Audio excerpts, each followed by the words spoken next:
السلام علیکم. سلسله ده فلمي ستوري او زیم محمد اسلم نن د سره په دې لړۍ کې د پښتو فلمونو د زرګونو سندرو لیکونکي شاعر په هکله معلومات شریکو. دا شاعر دی امیر غلام صادق.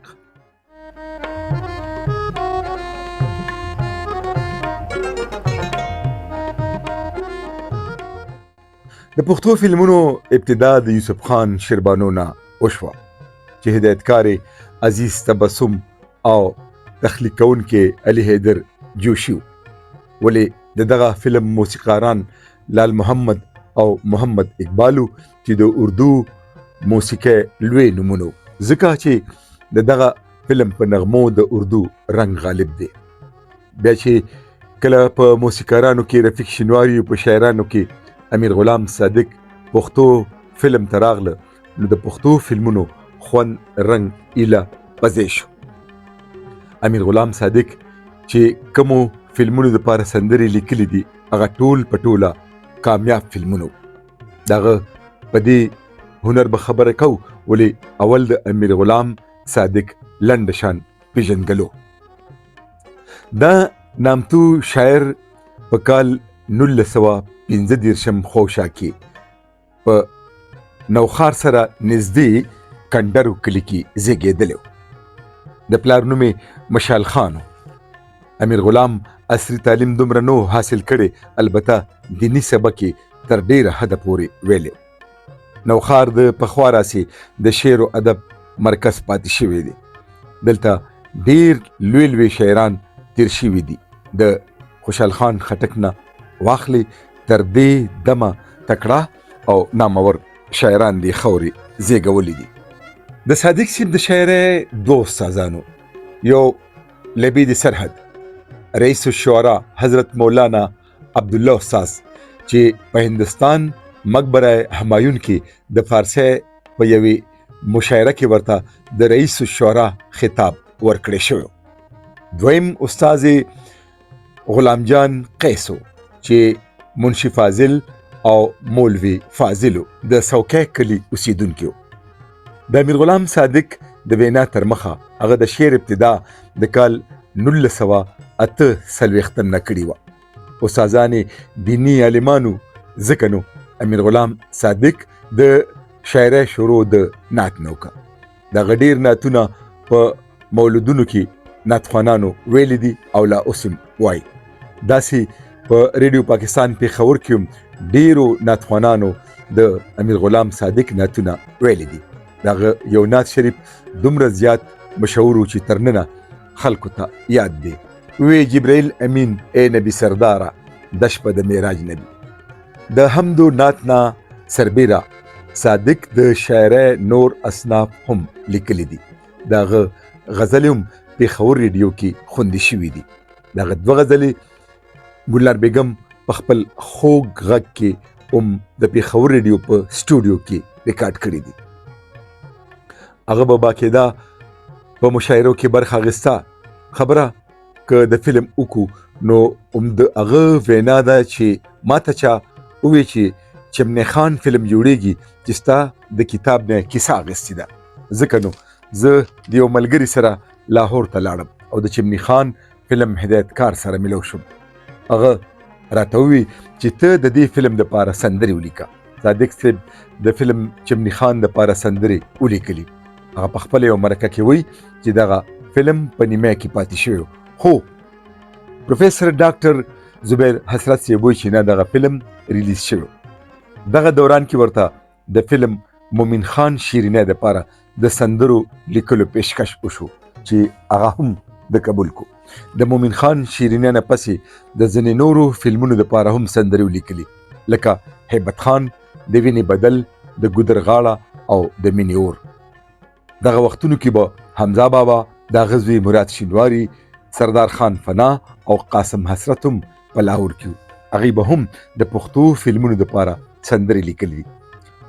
ولې چې کله امیر غلام صادق د جوارګر فلم د پاره سندري ولیکلي چې رفیق شینواری موسیقارو او ممتاز علی خان هدایتکارو نو فلم جوارګر د امیر غلام صادق د سندرو له برکته کامیاب شو.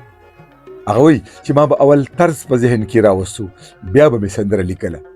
دغه طرز به د رفیق شینواري او د هغه وخت بل موسیقار اسټي سني سره شریک کړو. د جواهرګر نه پس چې امیر غلام صادق څومره فلمونو دپاره سندرې ولیکلي، هغه ټول په ټوله کامیاب شوي. دیدن، بادشاه باز، خانه بدوش او بیا په تیره تیره د لالا سردار خان فلم اوربل خو پې سمې بخۍ ووالي. د اوربل نه پس چې سردار خان لالا څومره فلمونه هم جوړ کړي دي، نو سندرې ورله امیر غلام صادق لیکلی دي. صادق صاحب په خپله یو مرکه کې وایي چې هسې خو ډیرو موسیقارانو سره ما کار کړی دی، خو د رفیق شینواري نه ډیر زیات مطمئن یم. آفتاب احمد صابري او یاسمین خان دي چې کله فلم جوړولو، نو امیر غلام صادق ته ډیره موده انتظار وکړو. د دغه فلم دارومدار په یو غزلو: سترګې مې ړندې شه دا پې څه وینم، ښه به وي د دې نه چې نه وینم. هغه په سونو فلمونو کې سندرې ولیکلي. امیر غلام صادق په زلفو ډېرې سندرې لیکلي دي، ځکه به ورته خلکو د زلفو شاعر هم ویلي. د صادق صاحب د وینا تر مخه ما په هره سندره کې یو پیغام ورکړی دی، یو نصیحت مې کړی دی: نه درځي په لاس زلفې زما رسوا بشي، ګوره چې ورک نشي نادانه د تورو زلفو په ځنګل کې، دنیا به پاتې شي له تانه د تورو زلفو په ځنګل کې. داسې ډېر تی په لړزان دي، اوبه دې خوري ګوره تورې زلفې مې ماران دي او مه راځه نږدې. د کمال خبره دا ده چې یوه فلمي بدله کې چې خیال محمد ویلي ده، د پښتو متلونه ډېر په هنر باندې پیللي دي. لکه وایي که نه چې شپیلي وایي که مکل ستوان خوري، داسې خلک همیشه غوښې د ځان خوري. دا متل دی که د خوړ کاڼي راسته وی، ګیدړانو به یو هم پرېښودې نه وی. بېوقوف د زمانې دی نه پوهېږي، د اوښانو غلا په ټیټه کله کېږي. دغه شان د فلم ډاکا کیسه، سندرې او موسیقي هم د امیر غلام صادق وه. داسې نورې ډېرې فلمي سندرې دي چې د صادق صاحب نوم یې لکه د نور ځلولی دی. په مودو به فلم سازانو او هدایتکارانو امیر غلام صادق ته فلم ځنډولو. هغه به اول د فلم کیسه ولوسته او بیا به د سیچویشن ان د سین مطابق هغې له سندرې لیکلي. یاد دی چې امیر غلام صادق د لارو یعنی غټو گاډو یو تکړه میکینیک یعنی مستری و. هغه په مردان کې په بینک روډ باندې یو غټ ورکشاپ پرانیستی و، خو دغه روزګار دی فلم پاتې کو. هغه له خدای پاک 2 زامن او 4 لوڼه ورکړي وي. مشر زوی امانت خان دی چې په بهر ملک ژوند کوي، او دویم کرامت خان دی چې اعلی تعلیم یافته دی او په نوخار کې د دویانو روزګار کوي. د صادق صاحب ډومبی کتاب د هغه د وینا تر مخه په 1956 کې چاپ شوی دی. بل دغه قصه چمنی خان وا چې په هغې باندې بیا فلم هم جوړ شوی دی. د هغه د لاس لیکلي په لکو اشعار د 2010 سیلاب د ځان سره یوړل. که د امیر غلام صادق د فلمونو سندرې راواخلې او راغونډې کړې شي، نو یو ډېر غټ کتاب تینا جوړیږي. پروفیسر ډاکټر زبیر حسرت د هغه د شاعرۍ یو کتاب چاپ کړی دی، سازونه او اوازونه.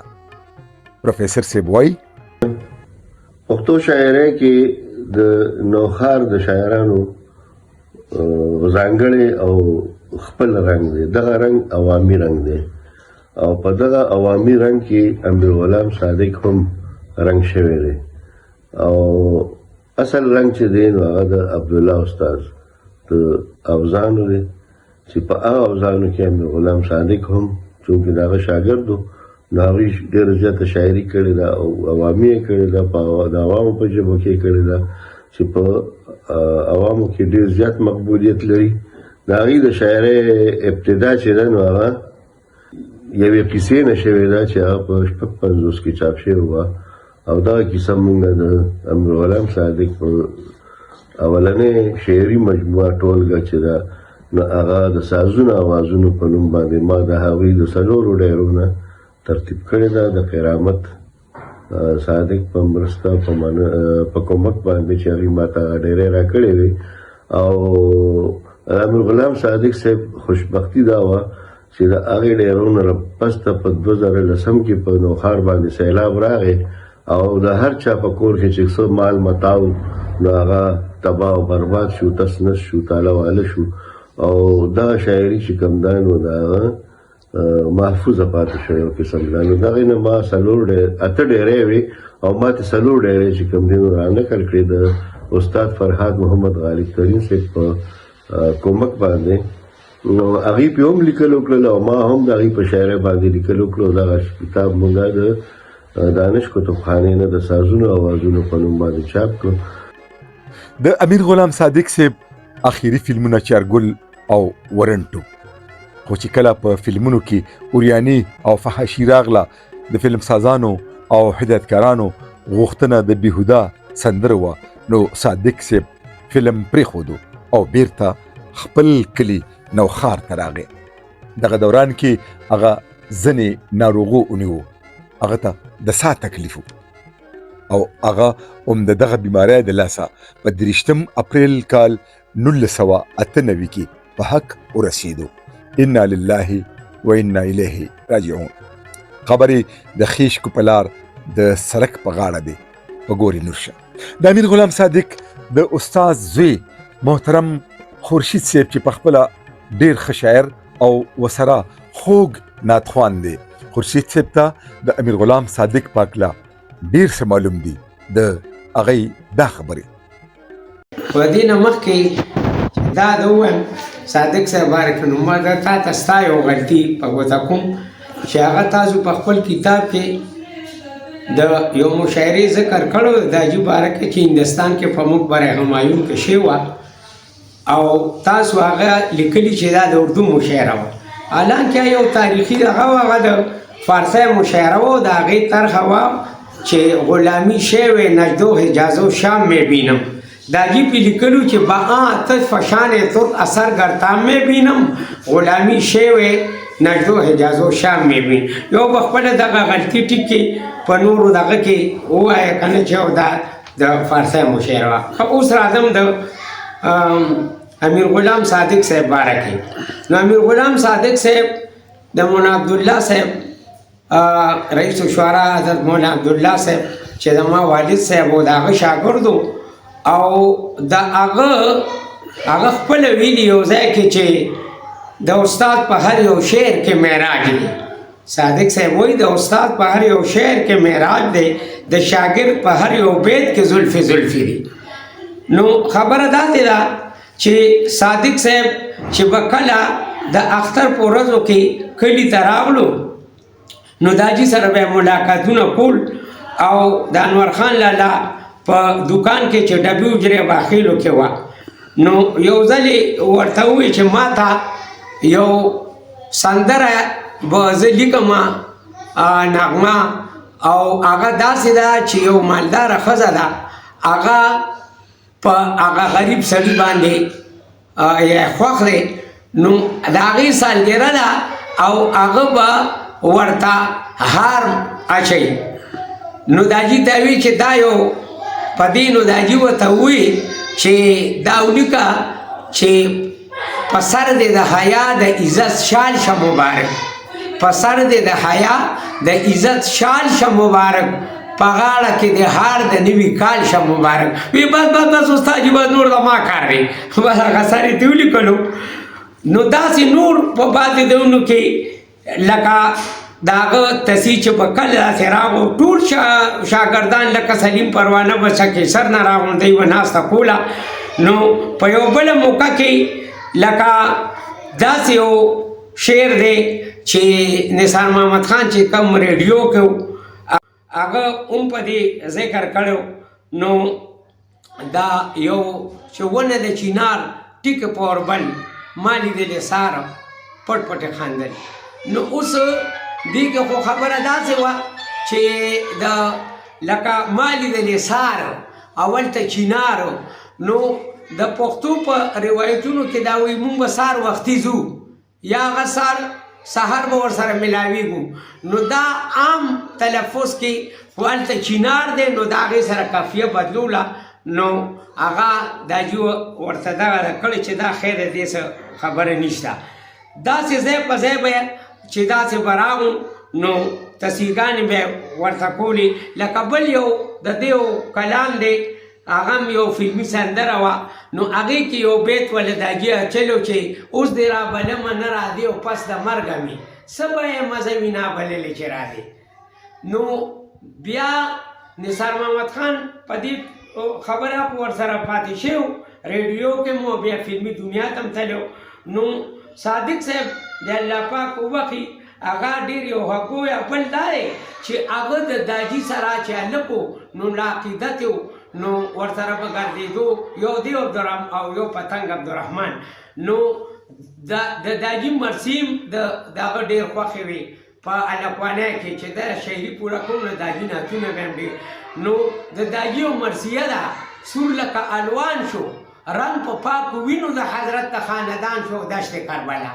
صادق صاحب په فلمي دنیا کې یو ګانا هم په دې طرز لیکلی دی چې ډېر دي په لړدان دي اوبه د خوري ګوره تور زلفې د ماران دي او مه راته نږدې نو ګوره د هغه ډېر د کمال څیزونه او د هغه اوس به تا ته زه د هغه تاریخ پیدایش چونکې رویل استاد چې کوم دی چې خو ایجوکیشن افسر ریټیر شو نو هغه خپل د هغه تاریخ پیدایش دی 17 دسمبر 1936 نو د صادق صاحب نه لږ دی مشر و دا به د ناموړي شاعر امیر غلام صادق د ژوند او فن قصه لیکه او راوي محمد اسلم تکنیکی مرستیال اسامه اسلم پیشکش حاجی اسلم آفیشل تر بلې خپرونې د لوی الله پامان